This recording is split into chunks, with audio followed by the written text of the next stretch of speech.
Hi, everyone, and welcome back to Life of a Business Manager podcast.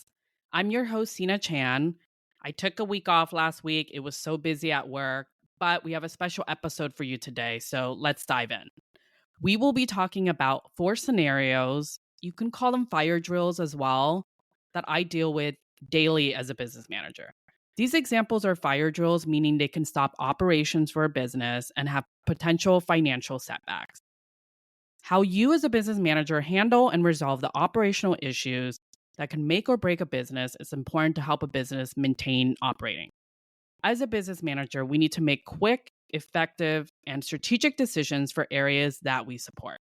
I wanted to talk about this with all the listeners out there to share my daily struggles and be honest on situations that can arise from being a business manager. Let's get started. Okay, let's get started with scenario one. So, scenario one is urgent high dollar capital equipment. Imagine this: you work for a healthcare organization and your department requires a high dollar capital equipment to support the public and the operators. Unfortunately, you do not have enough funds in order to purchase the equipment. And because the equipment is over the contingency threshold, you have to ask yourself, what are your options?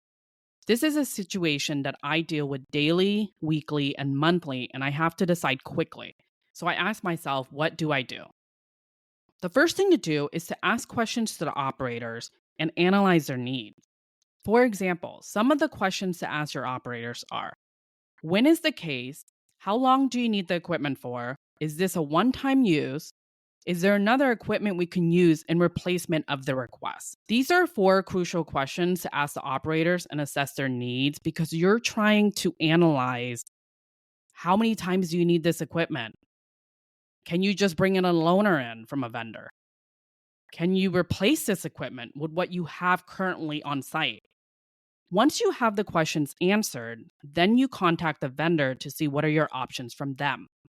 Here are some questions to ask the vendors. Do you offer a no charge trial? Do you have a loaner available? If so, what is the ETA? Is there a delay on the equipment if you decide to purchase it?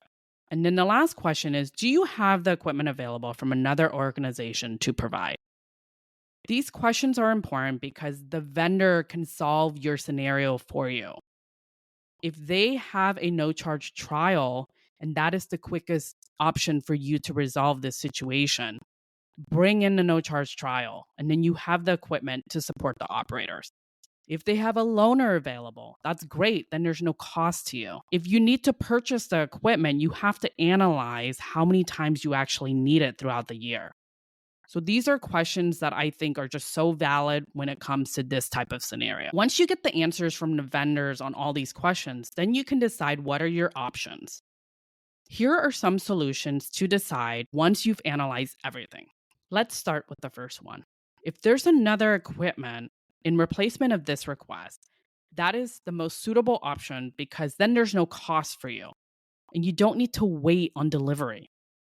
Second solution: if the equipment is a one off case, then ask for a loaner or no charge trial, whichever is the quickest for your department to manage the paperwork and get it done.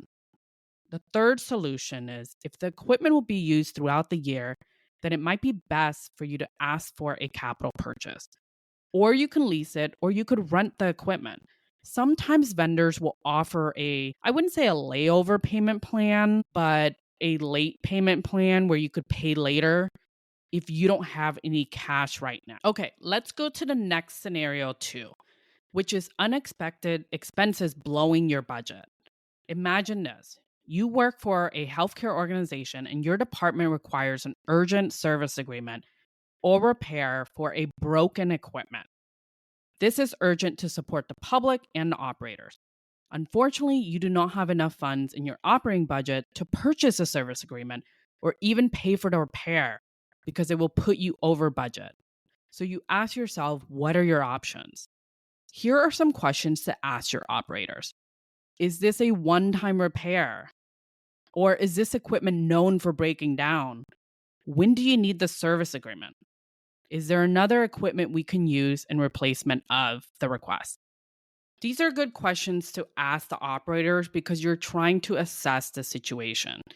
You want to know if this is a one-time repair, If this equipment is known for breaking down, maybe it's best for you to purchase a service agreement. If you can find another equipment to replace this broken one, that would be great.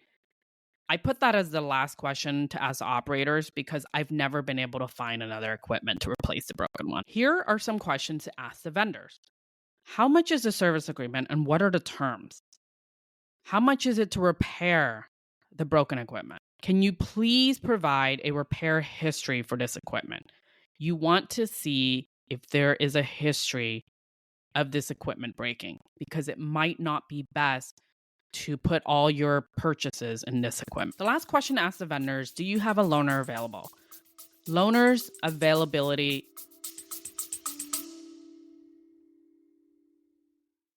Hey there, fellow business managers. Are you looking to save time and boost productivity in your role? Let me introduce you to my Stand Store, where I've put together a collection of ready to use business templates designed specifically for people like us. These templates are practical, professional, and crafted with the day to day challenges of business management in mind. Check out my Stand Store now at standstore.com/life of a business manager. Thank you so much for supporting the podcast and hope you enjoy the rest of the episode. Is the best route, no cost to you, and it covers the case for that specific time. Here's some solutions to resolve this scenario. If there's another equipment available, go with that option because it's cheaper and it's available right. The next solution, if this is a one-time use, try to ask the vendor for a one-time cost to service the equipment. Maybe it's not worth it to sign a service agreement because maybe the repair list isn't long. The last solution is if this equipment is used multiple times, ask for the service agreement for 1 or 2 years and also include a repair history.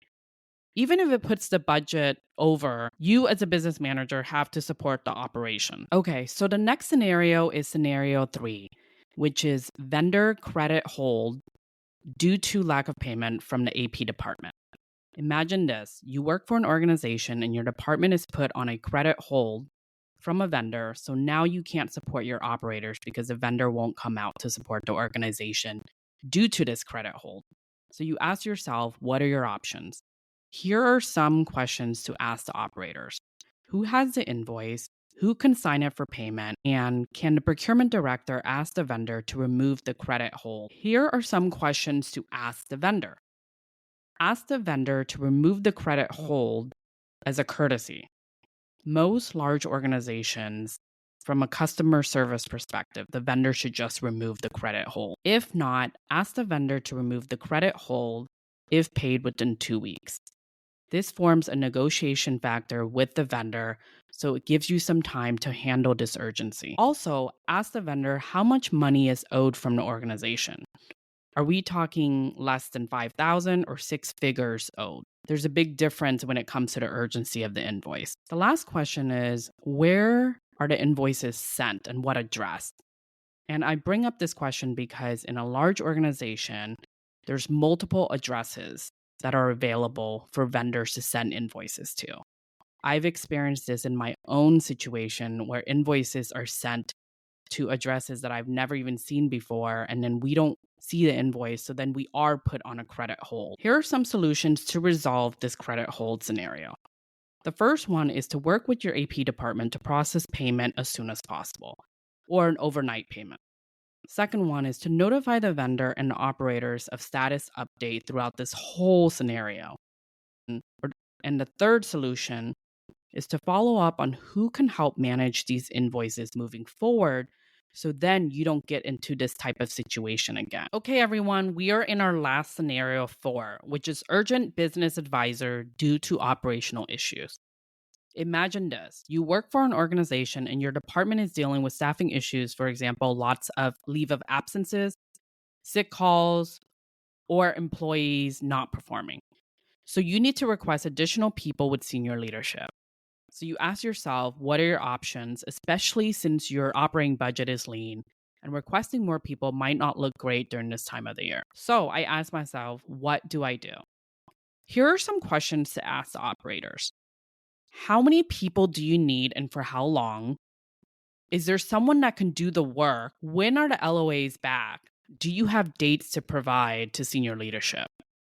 Are your employees on a performance plan? And can we work on a gap analysis or staffing matrix for you to explain to senior leadership why you need additional people? Here are some solutions to resolve this scenario.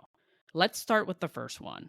The first one is to review all of the areas operational support and see what are the gaps. The second one is to ask your budget analyst where you can reduce and where you can increase in your operating budget. You're trying to look for money in order to ask for more people. The third one is to assess all payroll transactions, such as overtime, and what's been overlooked. Is there someone working overtime that shouldn't be? Is that making you go over budget? The fourth solution is to optimize the workflow processes and eliminate unnecessary steps.